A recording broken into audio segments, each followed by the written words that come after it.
সকাল সকাল সবাইকে গুড মর্নিং। আমার ঘরে এমন পিস আছে যে সিম্প্যাথি আদায় করার জন্য যা তা বলতে পারে। তিনি গিয়েছিল বাইরে, যাওয়ার সময় দুটো লম্বু কিনে নিয়ে গেছে।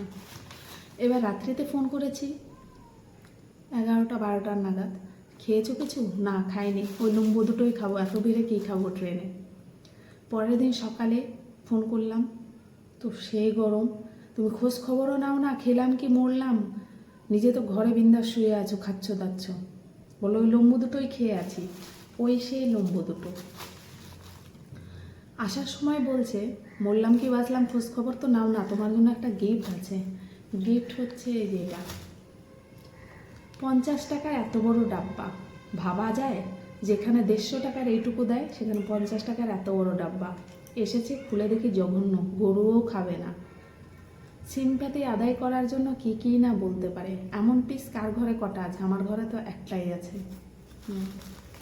লম্বু খেয়ে তিনি 2 দিন কাটিয়েছে, আর লম্বু দুটো ঘরেই পড়ে আছে। এখন এই দুটো আমিই খাবো। যখন জিজ্ঞেস করবে কই লম্বু দুটো, বলবো তুমি তো খেয়েই নিয়েছো।